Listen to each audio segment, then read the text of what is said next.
said it didn't. Now, Mrs. Arditi, I ask you to cast your mind back to the evening of February the 20th this year. Did anything of interest occur on that date? Oh, yes. We had our annual ball for the Guild Benevolent Fund. Was Dr. Crippen there? Yes, with Miss Leneve.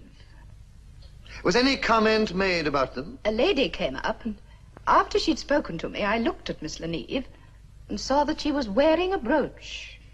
Did it remind you of one that you'd seen someone else wear? Well, it was very like one worn by Mrs. Crippen.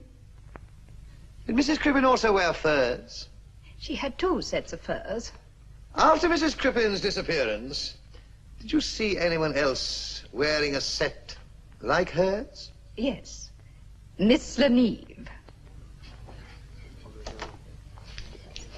No more questions, my love. How long did you know Dr. and Mrs. Crippen? About 18 months. Would you say that Dr. Crippen was a kind-hearted man so far as you could see? So far as I could see, yes.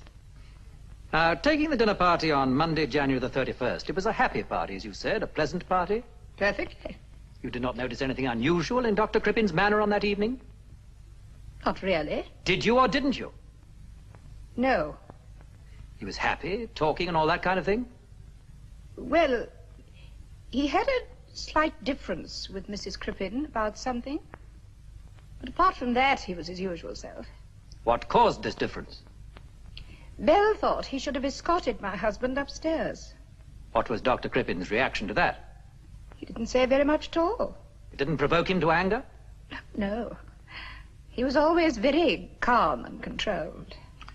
Now, taking the ball on February the 20th, you rather pressed him to attend, did you not? I asked him if he wanted to go, and I told him the tickets were half a guinea each. That was a place where he knew if he took Miss Leneve, they would meet a great many of Mrs. Crippen's friends. I suppose so. And that piece of jewelry you mentioned was worn quite openly on the bodice of her dress? Yes. He did not seem in any way uneasy in the presence of his wife's friends? Quite the reverse. He seemed very proud of Miss Leneve, showing her off. Just a moment, Chief Inspector. You say Mrs. Arditi came to see you at Scotland Yard on the 30th of June? Yes, my lord. This was the first time you'd heard of the Crippens? Yes, my lord. Did Mrs. Arditi explain why she had come to see you?